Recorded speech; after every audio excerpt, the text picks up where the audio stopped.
Salam sejahtera, ini keputusan terkini PRK Sungai Bakap pagi ini. Sebelum anda mengundi dan share video ini, jangan lupa tinggalkan komen anda. Didapati bahawa Cikgu Johari sedang memiliki banyak kelebihan.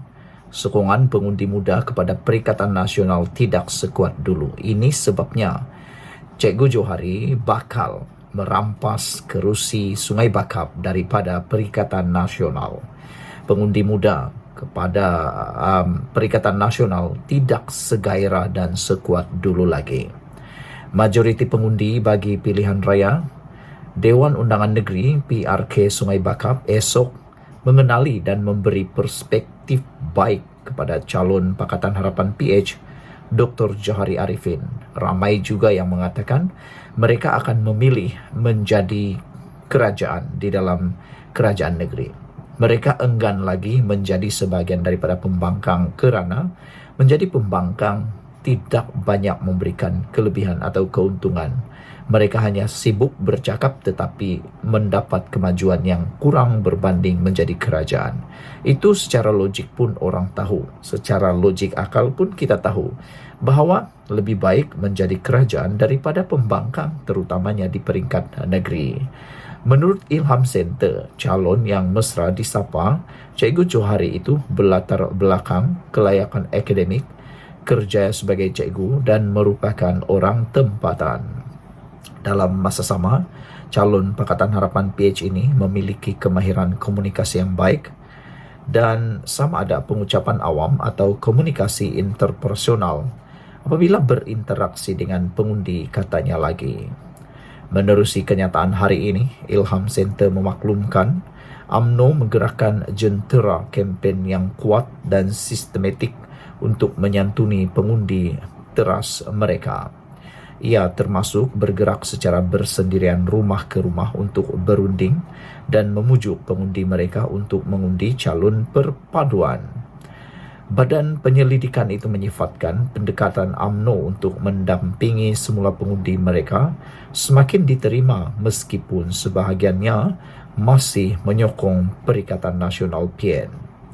Sementara itu, bagi segmen pengundi muda, Ilham Center merumuskan bahawa sokongan kuat golongan itu kepada Perikatan Nasional tidak sebagaimana PRN lalu.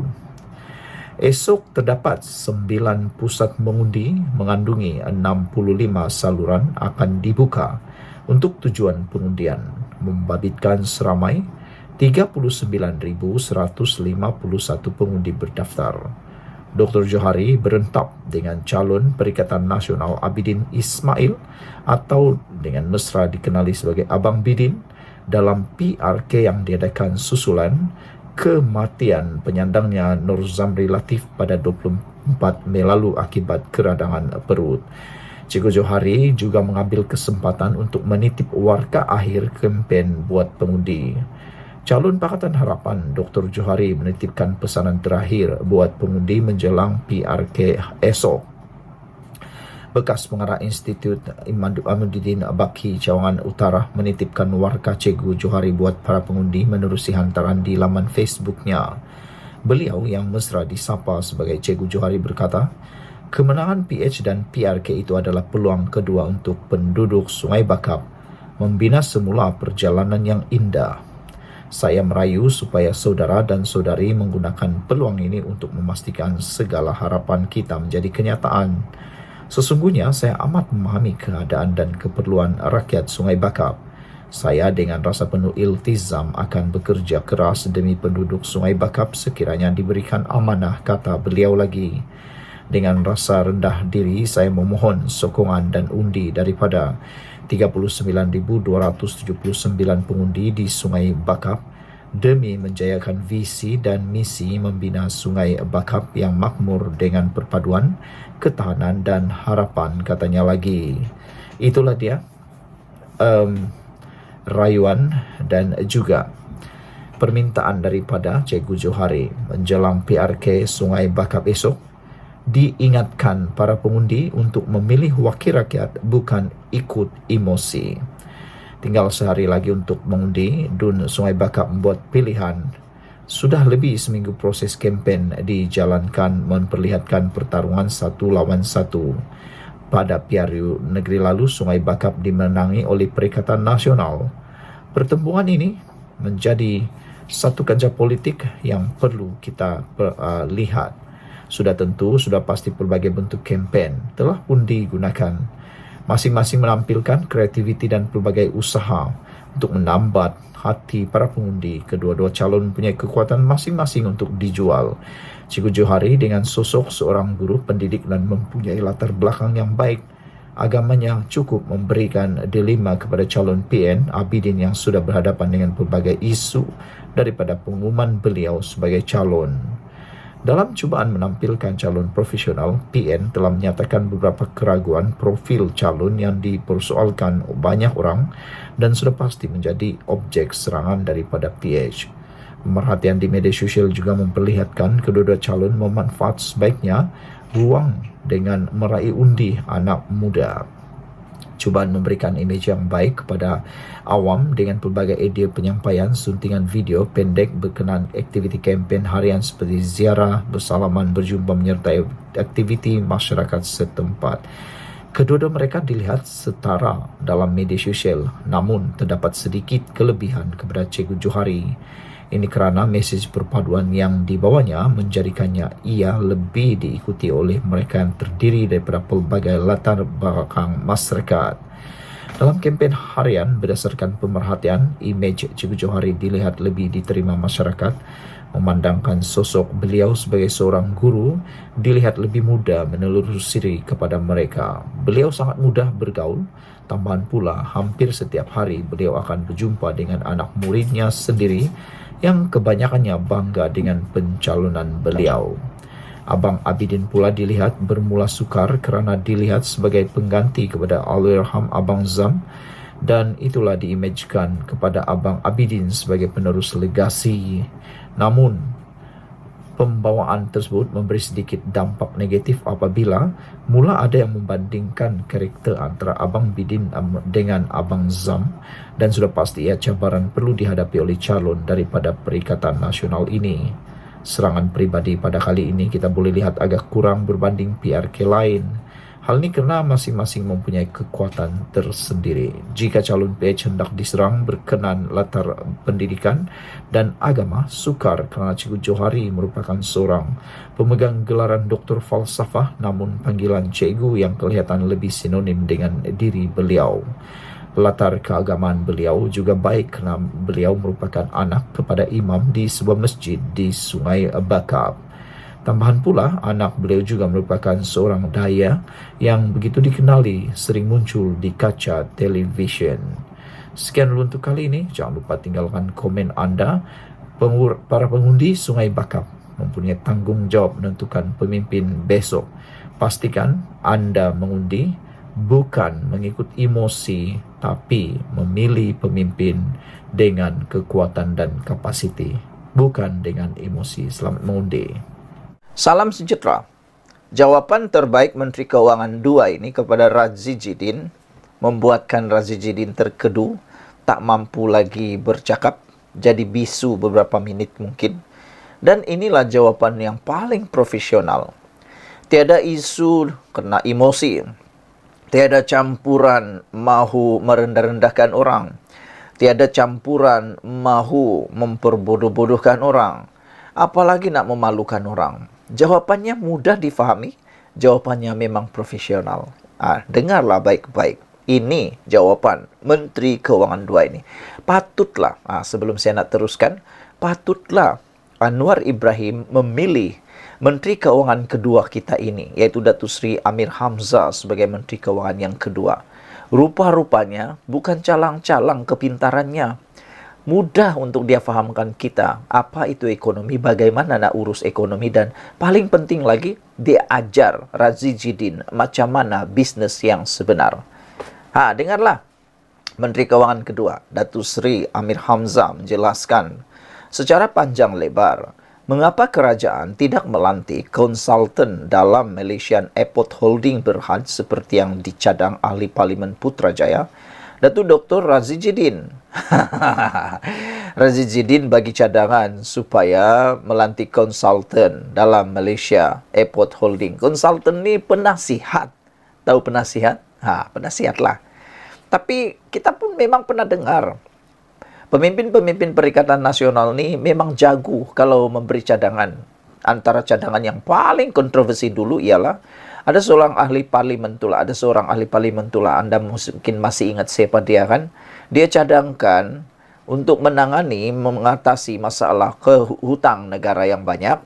Dia cadang negara kita cetak uang banyak-banyak. Aduh, aku yang ada belajar ekonomi sedikit saja pun faham apa yang berlaku kalau ikut nasihat pemimpin Perikatan Nasional itu. Tak tahulah dia tidak faham apa yang dia cakapkah, atau tak fikir langsung kah, atau memang tak tahu apa-apakah, atau tak pernah belajar langsung ekonomi. Kalau cetak uang banyak-banyak, tiada apa-apa yang berlaku, bosku. Inflasi meningkat mendadak dan uang akan jadi tiada lagi harga. Bayangkan kalau ada banyak duit dalam pasaran, apa jadi? Kamu mungkin tidak paham. Tanyalah orang yang mencadangkan cetak uang banyak-banyak itu. Kita lupakan itu sebentar. Kita ingat pula Razizidin yang mencadangkan supaya melantik konsultan. Tapi Amir Hamzah berkata, cadangan mengambil alih MHB melalui penubuhan konsortium yang diterajui Khazanah dan KWSP adalah lebih baik berbanding melantik konsultan, kerana konsultan tidak mempunyai kepentingan untuk memperbaiki syarikat tersebut. Kamu tahu sudah? Konsultan itu lebih kurang penasihat lah. Menasihati, kau buat ini, buat ini, buat ini, buat ini. Untuk mau mengembalikan kejayaan syarikat ini, kau buat ini, buat ini, buat ini, buat ini. Nanti dia sudah cadangkan, dia akan buat laporan. Tapi tiada kepentingan langsung untuk dia. Gagal atau berjaya, tiada apa-apa manfaat dia dapat. Kalau gagal, dia tak rugi. Kalau untung pun tak akan rugi. Kalau syarikat itu muflis pun dia tak rugi. Kalau syarikat itu untung berbilion pun dia tak rugi. Itulah konsultan. Manakala kalau ada menubuhkan konsortium pula, konsortium ni dia sama-sama bersama dalam memajukan syarikat itu. Jadi kalau rugi syarikat itu, dia pun rugi. Kalau untung syarikat itu, dia pun untung. Jadi kalau kamu sudah paham itu bagus, Maknanya konsortium itu lebih baik sebab dia akan berusaha untuk untung. Dia tak mungkin mau gagal, apalagi mau rugi dan muflis. Sebab nanti dia akan mengalaminya, dia yang akan menanggungnya. Itu yang hebatnya konsortium. Tapi Razizidin kata konsultan, apa punya barang lah tu kan. Nasib baiklah kita faham penerangan daripada Menteri Keuangan kedua ini. Amir Hamzah berkata, melantik konsultan tidak mempunyai kepentingan untuk memperbaiki syarikat tersebut. Kenapa kita pilih cara konsortium, bukan cara lantik konsultan ke dalam MHB? Semua pun faham, bila ada partnership yang diwujudkan, tiap-tiap orang yang melabur dalam perkongsian itu akan berusaha sebaik mungkin untuk memperbaiki syarikat itu, kata Amir Hamzah. Bila ada konsultan, dia hanya memerhati dan menyiapkan laporannya, tapi tak ada stake in the game. Kalau orang tu melabur 30%, takkanlah dia kata, tak apalah. Kalau tak buat duit, tak buat duit lah. Begitulah konsultan. Dia tak ada kepentingan untuk bersungguh-sungguh jaga. Ujar Amir Hamzah dalam penerangan di Kamar Khas Parlimen semalam. Mengenai pembabitan Global Infrastructure Partners (GIP) yang menjadi kontroversi kerana dikaitkan dengan firma BlackRock milik Israel, Amir Hamzah berkata, penglibatan GIP hanya sebagai pelabur dan rakan teknikal. Jelasnya lagi, mereka hanya berperanan untuk memberi khidmat nasihat dan berkongsi kepakaran mereka dalam meningkatkan tahap kecekapan lapangan terbang. Kerajaan juga jelasnya akan terus memegang saham khas atau golden share dalam MHB. Situasi itu, kata Amir Hamzah, membawa maksud bahawa hanya kerajaan yang mempunyai kuasa untuk melantik pengerusi dan pengarah urusan MHB yang kedua-duanya mesti warga negara Malaysia. JAP juga menyatakan kesediaan untuk menjadi pemegang saham minoriti MHB selain bersedia melepaskan pegangan dalam tempoh yang singkat. Pemilihan GIP daripada beratus syarikat yang dinilai juga berasaskan kriteria ketat termasuk kesediaan menerima warga negara Malaysia sebagai pengurusi dan pengarah urusan MHB. Justru itu katanya, dengan tertubuhnya konsortium ini, pembaharuan kepada lapangan terbang negara dapat dilaksanakan dengan kadar yang segera. Keperluan pelaburan MHB yang dianggarkan berjumlah 10 bilion ringgit untuk tempoh 5 tahun dapat disegerakan. Dengan mengambil kira kedudukan keuangan kukuh ahli konsortium, katanya. Beliau berkata, MHB hanya membelanjakan sekitar 1,4 bilion ringgit untuk 39 lapangan terbang dalam tempoh 5 tahun lepas berbanding 6,6 bilion oleh Thailand dan Singapura melabur RM12 bilion ringgit. Jadi saudara-saudara sekalian, ini adalah penerangan yang paling mudah difahami. Hanya orang-orang yang buta hati sahaja, hatinya hitam saja yang tak boleh faham penerangan ini. Jadi, terima kasih Anwar Ibrahim kerana melantik Menteri Keuangan kedua Datuk Seri Amir Hamzah yang sangat bijaksana ini. Ikuti terus ulasan. Selepas ini tinggalkan komen kamu.